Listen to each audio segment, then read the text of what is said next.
Olá, queridos alunos, tudo bem com vocês? Eu sou a professora Sirlene, gostaria de dar as boas-vindas a todos à nossa aula número 30 de Língua Portuguesa para o 6º ano. Na aula de hoje, pessoal, nós vamos estudar o poema visual. E olhem só a ilustração que a prof trouxe para vocês. Que será então que é um poema visual? Tem a ver com os olhos, com visão? Tudo a ver com os olhos e com a visão. Nós precisamos ler o poema visual com os olhos. Muito legal, né? Vocês vão perceber que existe muita coisa linda de poema visual. Eu peço que vocês separem o caderno de vocês, deixem aberto lá na disciplina de língua portuguesa, coloquem lá a aula 30, poema visual e fiquem a postos, né, com lápis, caneta e borracha na mão, porque se de repente der aquela ideia maravilhosa de vocês fazerem um poema visual, ou se vocês quiserem copiar um poema visual que a prof trouxe, vocês têm o material em mãos, ok? Combinado? Muito bem. Os objetivos da nossa aula são compreender as imagens e a sua relação com o texto verbal nos poemas visuais. O que é isso? Que vocês compreendem o que a imagem, o desenho, o formato tem a ver, né? Qual é a relação que ele tem com o texto no poema visual, a fim de que vocês compreendam a mensagem daquele poema, ok? Material na mão, vamos lá? Então, nas aulas anteriores, nós já estudamos o que é um poema, né? Então, o que é um poema e uma poesia? É um texto organizado em versos e estrofes, né? O que é que são versos? Cada linha do poema. E o que é que são estrofes mesmo? O conjunto de versos que eu separo, né, de acordo com o tema, o assunto que eu vou tratar no poema. Nós já estudamos também que um poema pode conter rimas ou eu posso escrevê-lo sem rimas, que são os versos brancos, né? Aquele poema que não tem rimas, ele é composto de versos brancos. Mas e poema visual? Vocês já ouviram falar? Então eu trouxe alguns exemplos para vocês, vejam só. Então esse poema se chama Sobre Boa Música. Olhando assim, o que é que vocês veem? Ah, uma nota musical, né? É uma nota musical. E como é que eu leio esse poema, prof? Olhem só, eu leio aqui, ó. É pela boa música que a poesia embala, que os amores falam e o coração viaja. Então, esse é um poema visual. Quem escreveu foi o Fábio Bahia. Ele é um poeta especializado em escrever poemas visuais. Tem coisa muito bonita dele, né? Então, percebam que ele fala sobre música e ele escreveu o poema dele no formato de uma nota musical. Então, quando a prof disse para vocês que o poema visual, a gente lê a imagem com os olhos, né? Para ler com os olhos, não só ler as palavras, né? Claro que a gente lê com os olhos, né? Mas o ler com os olhos significa aqui que você vai ler a imagem também, não só as palavras que estão escritas, né? Mais um exemplo. Esse foi o Sérgio Caparelli que escreveu e ele se chama A Primavera Endoideceu. O que é que vocês veem nesse poema visual? Uma flor, né? Uma flor. Percebam também que o formato com o qual o Sérgio Caparelli escreveu os versos tem a ver com o assunto. Ele fala de primavera, né? E na primavera tem flores. Então, esse já é um exemplo de uma característica que o poema visual tem, né? O conteúdo tem relação com o formato no qual eu vou ler, né, o poema e vou escrever os versos que irão compô-lo, tá? E como é que eu leio esse poema? Começo aqui pelo caule, ó. Nos meus olhos zumbiam 1000 abelhas e me fitavas detrás da cerca dos cílios. E aqui em cada pétala eu tenho a repetição das palavras. Bem me quer, mal me quer. Bem me quer, mal me quer. E aqui no meinho, zum, zum, zum, zum. Vamos compreender melhor, né? O que é que está acontecendo. Então, o eu lírico, que nós já estudamos também, que é quem conversa conosco, né? Ele diz assim: nos meus olhos zumbiam 1000 abelhas e me fitavas detrás da cerca dos cílios. O que é que está acontecendo? Alguém está olhando para o nosso interlocutor. O que é fitar? É olhar de modo demorado. Então, lá disfarçando por trás dos cílios, né? A pessoa está olhando para o nosso eu lírico. E o nosso eu lírico, ele não sabe se a pessoa gosta dele ou não gosta. Por quê? Porque as pétalas da flor, nós temos a expressão bem me quer, mal me quer. Essa brincadeira é bem comum, né? Você pega uma florzinha e você vai pensar no fulano que você gosta ou na fulana que você gosta e você vai arrancando as pétalas e vai dizendo bem me quer, mal me quer, né? Vai tirando. Se cair na última pétala bem me quer, a pessoa gosta de você. Se cair no mal me quer, não gosta, né?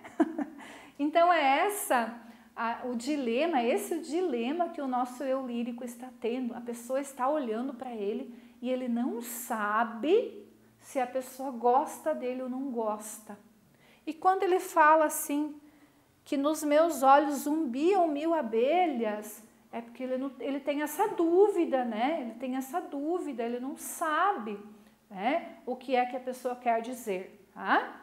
E aqui no centro, né, nós temos o zum, zum, zum, zum, zum, representando o barulhinho das abelhas que geralmente ficam lá no miolinho da flor, né, para se alimentarem, ok? Muito lindo, né, esse poema visual também do Sérgio Caparelli.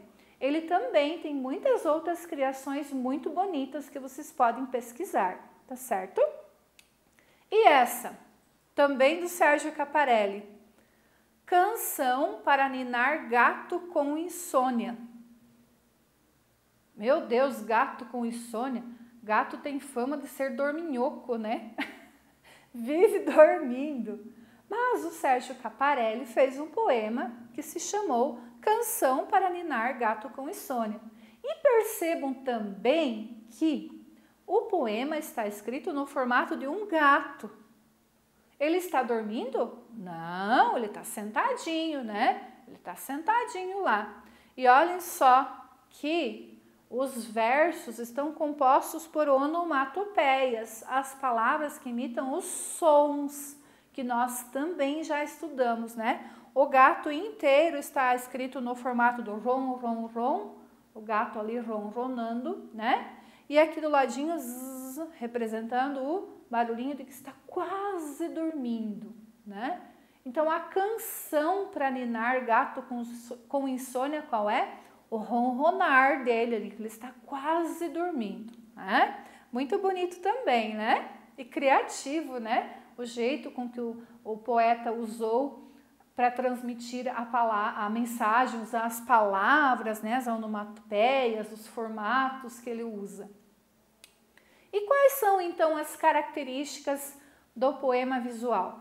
Acredito eu que vocês já conseguiram identificar, né?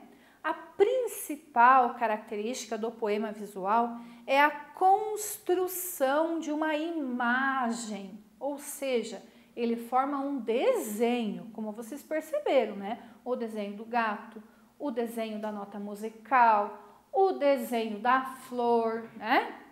E também eles têm uma imagem diferenciada, né? Para usar, para transmitir a mensagem para nós. Por que diferenciada? Porque agora nós não temos mais os versos tradicionais, um embaixo do outro, né? Como nós já estudamos as poesias anteriores, nenhuma delas formava um desenho. Mas agora o poema visual tem essa característica, ele forma uma imagem, um desenho. Certo, pessoal? Vejam esse exemplo que eu trouxe para vocês, né? Então, para se compor a imagem de um poema visual, nós podemos fazer diferentes maneiras. Nós podemos usar a repetição das palavras. E vocês observem aqui, qual é a palavra que foi repetida aqui para formar uma imagem para vocês? A palavra guerra. Mas a palavra guerra está representando a palavra paz. Olha só que mensagem que o poeta, né, quis nos transmitir. Vejam que ele utilizou, né? Então, o Augusto de Campos é o poeta. A palavra guerra para formar a palavrinha paz. Então, eu posso usar esse recurso. Qual é o recurso? Eu vou repetir uma palavra várias vezes e com essa palavra eu vou formar um desenho transmitindo uma mensagem, certo? Vejam esse outro exemplo. Nós também podemos compor a imagem, né, de modo visual, usando a organização do desenho que vai compor o significado. Então, olhem só o que é que o poeta escreveu aqui. Amizade, título do poema. Se tivesse que defini-la, palavra forte, leal, definiria como um círculo, num ciclo recíproco e sem fim. Então, ele definiu a palavra amizade e escreveu o poema no formato de um círculo, significando que a amizade não tem fim e que tem que ser recíproca, né? Perceberam a diferença do outro poema visual? Ó, aqui, o que aconteceu? Aqui se repetiu a mesma palavra, guerra, guerra, guerra, guerra, e nós formamos a palavra paz. Né? O Augusto de Campos usou esse recurso, a repetição da palavra para formar outra. E aqui não, nós temos palavras diferentes que são organizados em formato de um desenho para significar algo para nós, ok? Que a prof já explicou. Nós também podemos usar versos em formatos diferentes com o objetivo de passar um significado. Então, vejam só esse exemplo que a prof trouxe. Aqui no meinho nós temos amor, amor, amor, amor, né? E do ladinho algumas palavras, felicidade, dedicação, ternura, emoção, carinho, atenção, amizade, paixão. Então, o que aconteceu aqui, né? Neste exemplo, nós temos o formato de uma flor, no centro a palavra amor e as pétalas com palavras que representam o que é o amor. Um recurso diferente de novo, né? Vocês percebam que aqui não está escrito em formato de coração, por exemplo, que geralmente se associa a palavra amor com o coração.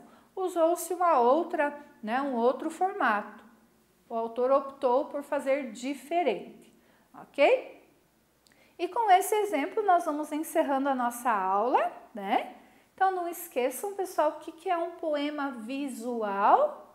É o poema que precisa retratar uma imagem, um desenho, e esse desenho precisa estar relacionado com o conteúdo, o assunto que ele vai retratar, ok?